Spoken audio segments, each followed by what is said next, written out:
You have tuned into The Voice of Medicine, the medical podcast filled with remarkable stories, first-hand experience, important research, and valuable life lessons. Open your mind, relax, and enjoy.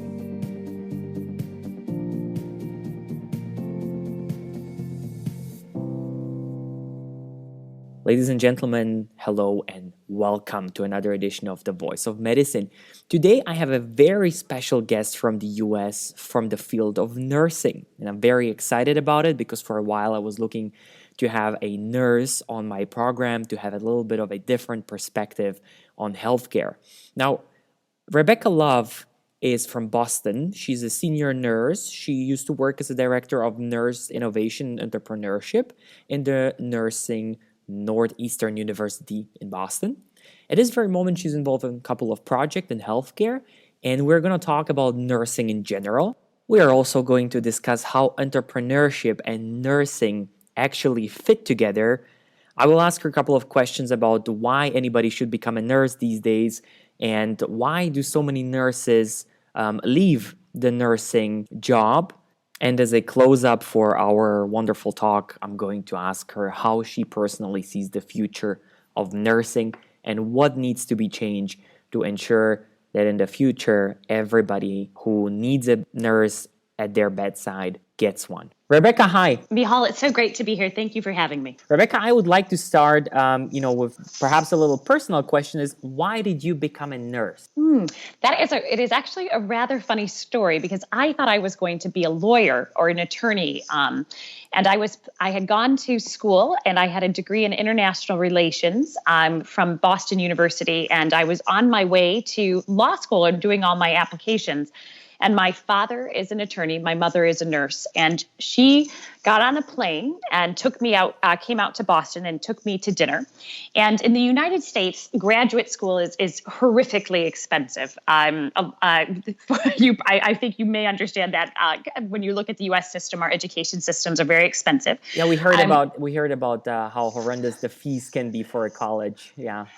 Yes, it is a horrific expense for anybody. Undergraduate degrees can cost upwards of $250,000. Wow. Something like law school can cost another $200,000, $300,000 on top of it.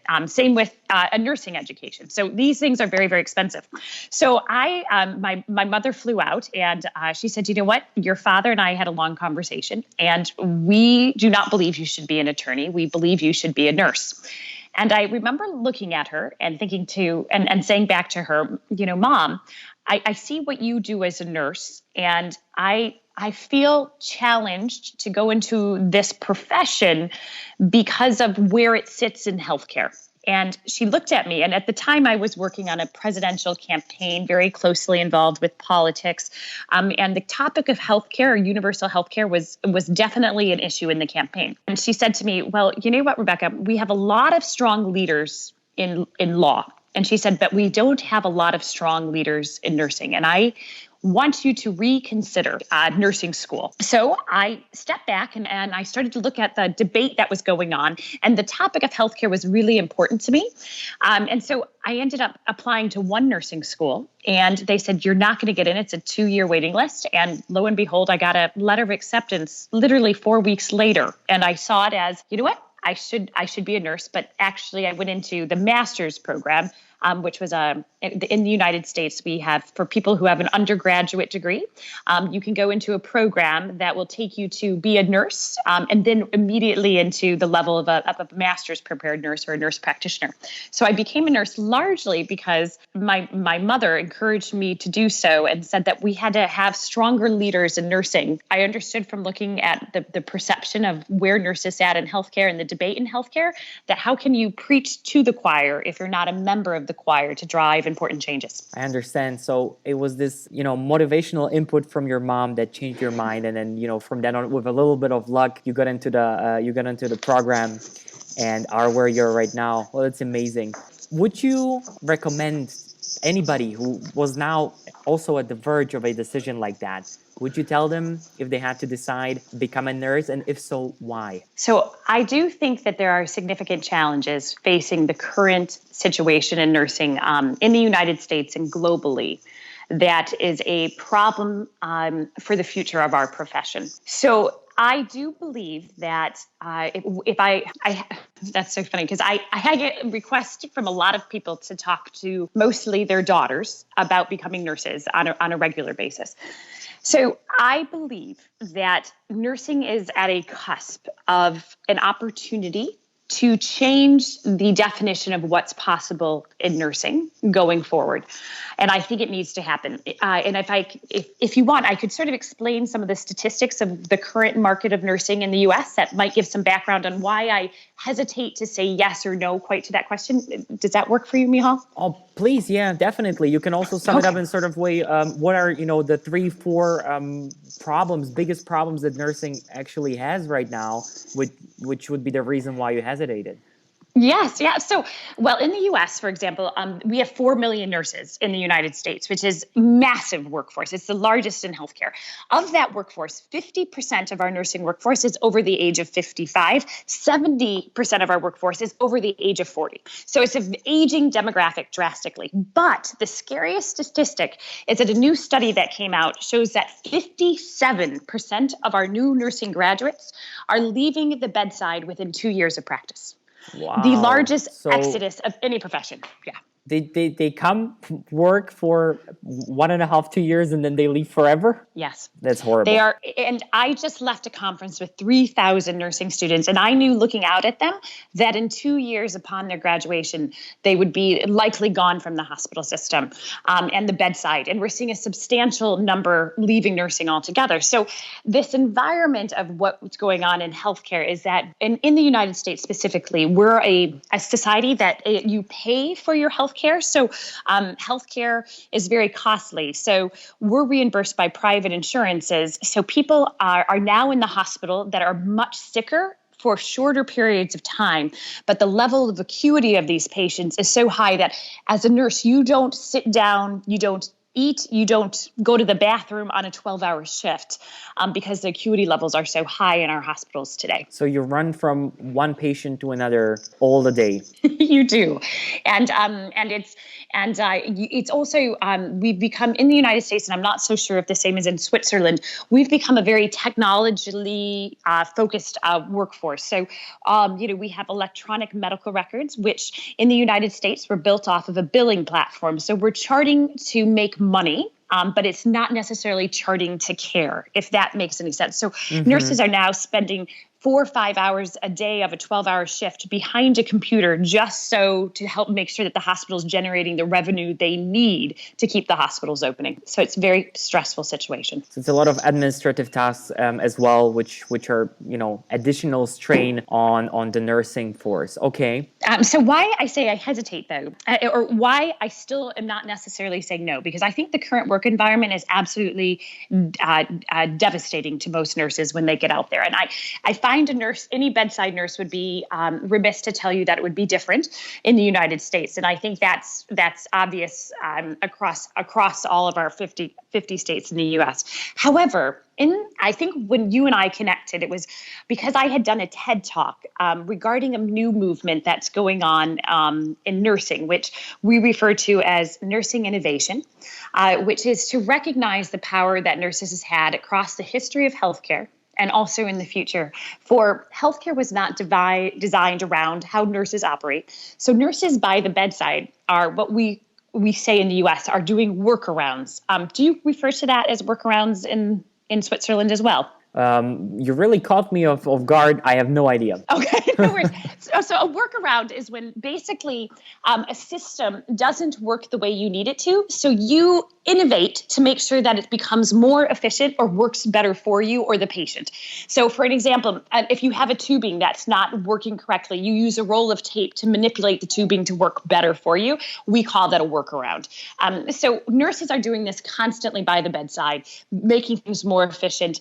But these innovations or these workarounds that they're doing are very rarely recognized for the innovation that they are. So that's starting to change, though, because we sort of started a new movement in the United States to start recognizing the value of nurses' opinions, knowledge, and expertise by the bedside to create more efficient outcomes for their patients and also for the technology in which they work. I remember this is something what you pointed out in your talk, and I found it amazing that you did, is the end user of a huge amount of any medical objects that need to be used for a patient or with a patient are used by a nurse, but the nurses are not involved in the development of these things.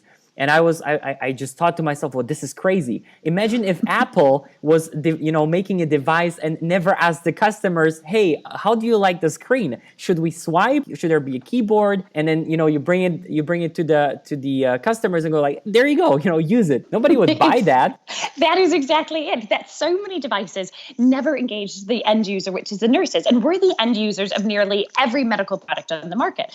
And the reason, though, that has been the way that it is in healthcare is because largely in the United States, nurses are not revenue generators. They're cost structures to the hospital. They're not the decision makers. So they're not asked about which products should be used and which work better for them because they're not the decision makers on who's going to buy the product. So the people developing the products are working with those who have the purchasing power, but the purchasing power individuals are not the ones who's actually using the product. So there's this massive disconnect in healthcare that is causing nurses tons more work. And I can't tell you how many times new devices are rolled out that they're like, this is going to create less work for you, but actually creates a lot more work for you as a nurse. Would you say that a solution for this would be, for example, to put nurses into the management of health institutions? Mihal, I love that suggestion. And I think that is absolutely a critical factor, is putting more nurses into leadership positions. But I think there's a fundamental challenge to nurses going into leadership positions currently due to the education that they receive, which has hindered us from moving into those administrative positions. Nurses do not have the education currently that provides them the skill sets they need for administration. And what I mean by that is nurses are trained excellently clinically. Like we know how to treat medical conditions. We need to do those things. But nurses were taught to speak emphatically. So we speak a lot of the language, I think, I feel, I believe. What we were never taught as nurses was anything about finance, business, strategy, or operations.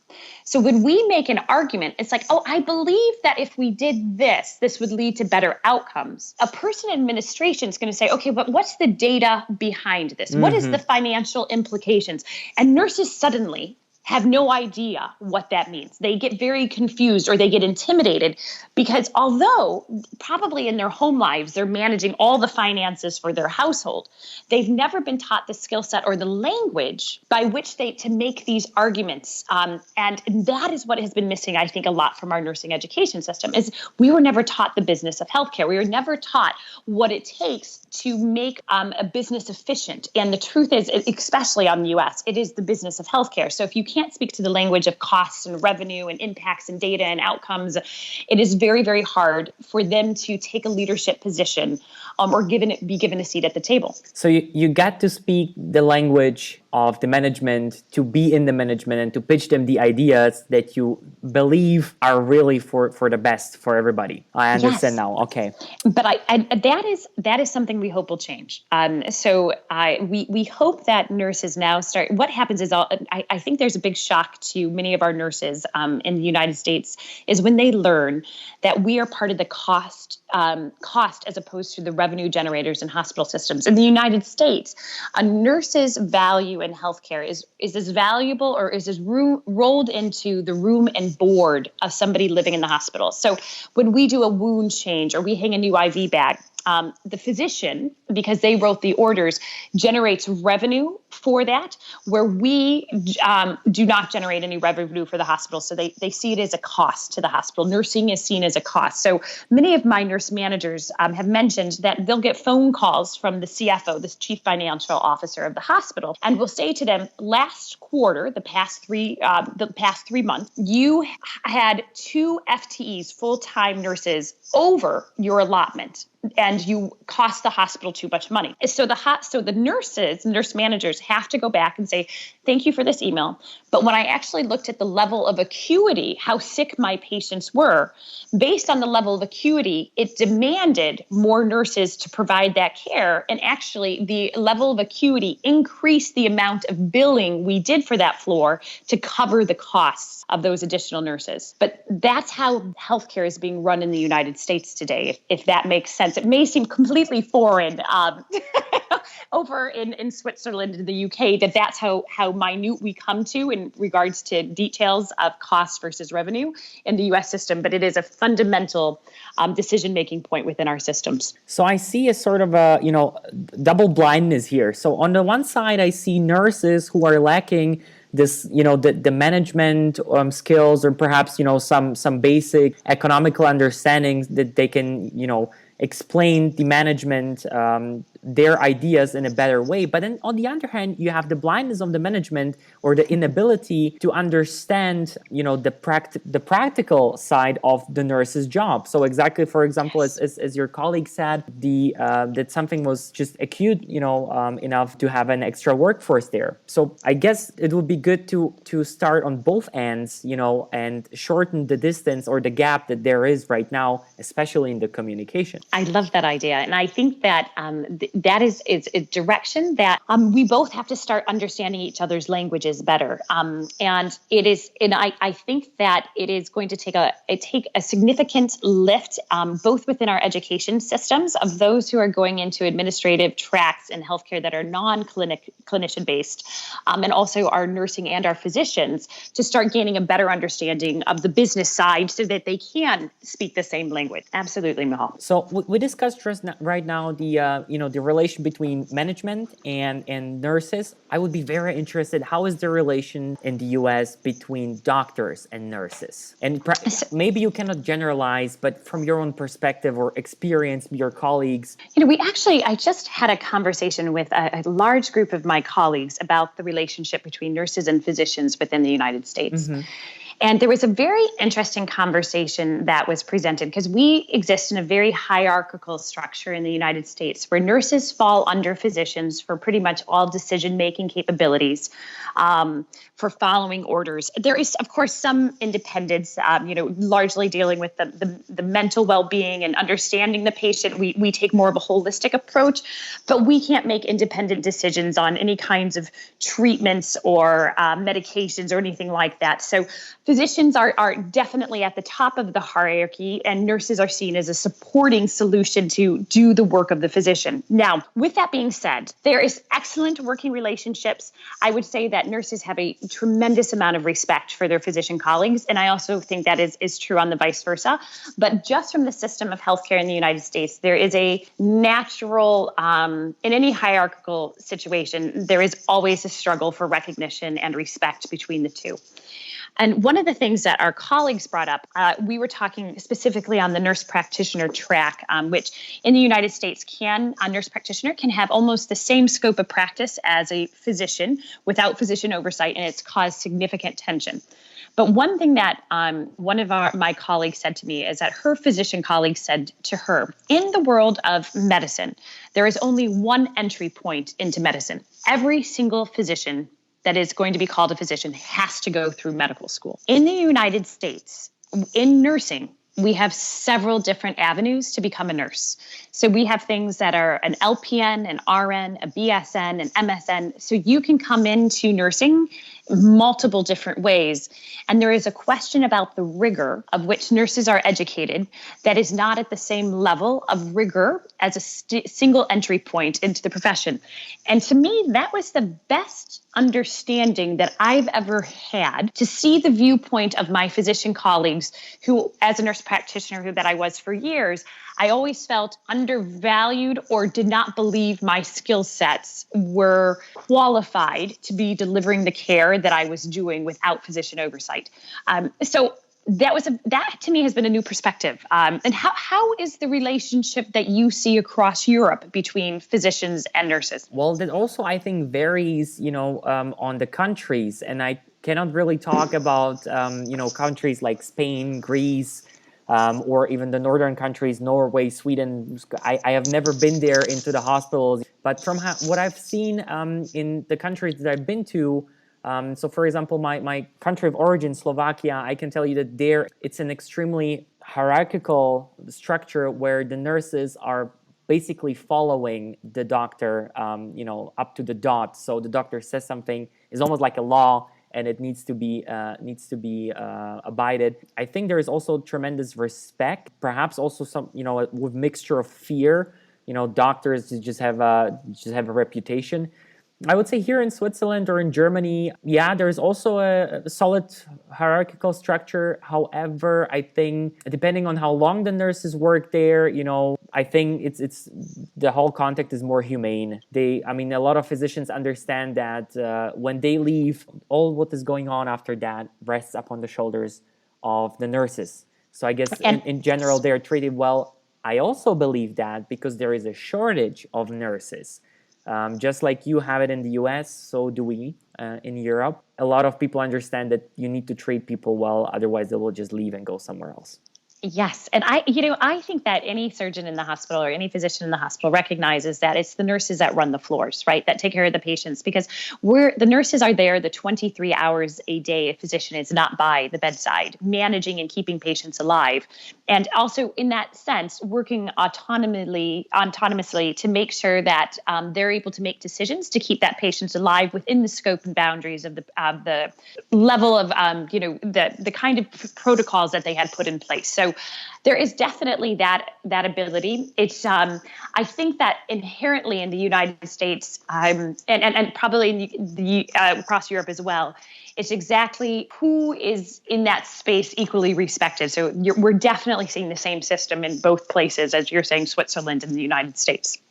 Absolutely. I was just thinking, would you or could you name me perhaps one or two things where you believe that nurses could manage by themselves completely, but are not allowed because they're not physicians? I think that there's several areas. I think, managed completely. There's in the United States, we have a system of, and it's overseen by physicians, but it's managed by nurses largely independently, but we're not paid for it. It's case management or disease management. So case management is when you have a patient, for example, with congestive heart failure, who in the we would consider that a very high risk patient. Now, usually they have referred to as comorbidity. So you have somebody with congestive heart failure as well as diabetes.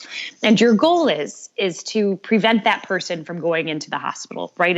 Because it's very costly. So how do you keep them well outside of the home? So case management is the system by which there's still a lot of physician oversight, but nurses are the ones managing that individual on a regular basis to, keep their care and their health more in check. So I think long-term disease, not 100% independent of physicians, but I believe most physicians have no interest in managing chronic disease states, at least not in the United States, because it doesn't make a lot of money to manage long-term disease states from compared to other areas of practice. So I think that if you were to give the scope of practice over to nurse practitioners, is one of the areas, chronic disease management.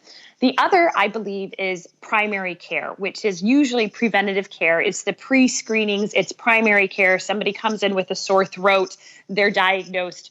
The truth is that kind of issue with primary care also in the United States is very low salaries for physicians. We have less than 10% of, I think the latest study is even less than 5% of all physicians are even going into primary care in the United States. So why not allow nurses to manage? We have a very holistic approach to health. We look at we know that people's health is dependent on their environment. If they are single, if they are living with a large family, if they're poor, if they're all these factors come into health. And physicians in the United States do not have the time necessarily to manage all of the external conditions that relate to a person's health. And I think if we went to primary care and chronic disease management of some of the biggest, like hypertension, diabetes, you could have nurses take over that and manage a large disease state that is is very costly to healthcare systems, but could be very, very well managed by nurses. But of course, the physician would step in if there was, they needed to go into the hospital because, there are going to be exacerbations, and they're as good of care as you have in a chronic disease state, you are eventually going to end up in a hospital and need elevated levels of care. Another thing which I wanted to ask you, perhaps again, a personal question, nevertheless, was there any moment in your nursing career when you thought, I'm out of here, I'm leaving, I'm giving it up, bye-bye? I worked in a hospital system at a point in time where we sat with, there was a lot of challenges with the level of acuity on our hospital floor. And I remember working one Sunday afternoon, and I had 6 patients. One of them was a quadriplegic who, one was a patient with a quadriplegic. I had an active abdominal bleed that I was hanging blood products for, but my quadriplegic patient also had a spiking potassium level, and he kept going into arrhythmias. So I was having to give him K-exalate, and he was having diarrhea into stage 4 pressure ulcers. And we had no support staff on the floor that day. So I had an active bleed that I was hanging blood products on, that because it was a Sunday and we couldn't get her into the OR, but she was internally bleeding, that I had to keep hanging platelets until we could get her into the OR. This quadriplegic whose potassium was going up, and he kept going almost into coding, but nobody was there to dialyze him. So the only thing they didn't want to bring somebody in to do that on a Sunday.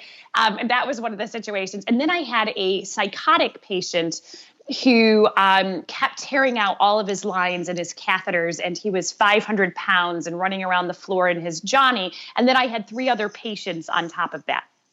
And I remember coming to the end of my shift at that day. I'm covered in every form of bodily fluid that you could be at that level. And looking at and I kept my patient from coding all day. And I looked at the nurse coming on, and I said, he's going to code this evening. There's no way around it. Like his level, his potassium is through the roof. I've given him 2 doses of K-exalate. This other patient is here. The young woman had finally gotten into the OR. So that was it. And I remember leaving that day and that shift thinking, it's not safe for me to practice. Like the system in place was putting all this responsibility on me as a nurse, but it was other things that I needed. Like I needed a surgeon to see that young woman to keep her alive. I needed a psychiatrist on this patient to help deal with his eradicated mood. And I needed somebody to dialyze this patient because he was going to die without getting dialyzed, or he was going to code. But all of the responsibility, the amount of patients that were going to die at any minute because I didn't have access to the support, the people that could do those things, was all on my shoulders. And if they died, that was my responsibility, because I would have failed as the nurse. It would have been it was my responsibility to keep them alive, although the system was failing me. And that's what happens to us every day in the U.S. health system. So in summary, if we want to encourage and not discourage nurses all around the world, we have to stop giving them a nail and a hammer and tell them, there you go, build a bridge. Or give them a pencil and tell them, go kill the bear. Okay, I understand. It's one hell of a day, and for what it's worth, I'm very happy that you didn't quit. And at this point, a shout out to all the nurses who are listening to us. Thank you very much for doing what you're doing. Please do not leave healthcare. We need you desperately. Well, thank you, Michal, for recognizing that. I really appreciate you bringing this conversation to light. And I've never, ever told anybody that story publicly. I just want you to know that it was definitely a bad day. So keep going. Well, it was very touching, and I hope that, people who might have not understood this by now, they will through this story. I was very interested if you as a nurse, or perhaps also your colleagues, see any difference in the patients or the patient's reactions, the patient's behavior when it comes to the, the generational differences. So is, for example, somebody who is, above 60 now, as a patient behaving differently than when you get a younger, 25 plus patient? And I'm asking this because I think that through the internet, the health literacy has changed a little, and I would like to know your opinion about that. So yeah, I think I think everybody is becoming so much more literate in searching their own health. And so you probably have heard and had other guests that joke about Dr. Google, right? So everybody is Googling their health and being more involved in their healthcare. Yeah, I had this. I was talking with a Swiss entrepreneur in healthcare about this. We had a laugh because every time you Google something, as she said, you are either having cancer or you're pregnant. So those are the two results that you get if you Google any kind of medical condition. There is a lot of very interesting data out there to say exactly those two things, and I think that I think it's not necessarily generational. I just think the truth is a younger population is usually not as sick as an older population. And so it is always largely simpler to manage people who are younger and healthier that are coming in with one disease state and also are looking at their life going forward and saying, this is not the end of my life. I'm going to get through this condition. Whereas we get older, obviously, and our body starts to break down, there's definitely, more issues to deal with. So I think that when you're younger, you still feel invincible in a lot of places and death is not at the doorstep. Whereas we get older, death becomes more of a reality. And so it's not necessarily the literacy of the patient. It's sometimes just the mindset. And I know that's your area of expertise. But I love both populations. And what is interesting also is patients over the age of 65, which we refer to as a geriatric population in the United States, which I largely disagree with on that definition. I think a lot of 65 plus would disagree with this. I disagree with that. It's how we quantify current health in the U.S. But people are very much in tune now with their health and recognizing what they eat, how they exercise, how they're going to manage their lifestyles are really important to their quality of life. And so it's a very exciting time in healthcare because people are being able to gain access to so much information. And I think we're seeing a transformation of people taking responsibility for their health and being more well-educated on it. So, and also, they're also pushing us in healthcare to do things differently.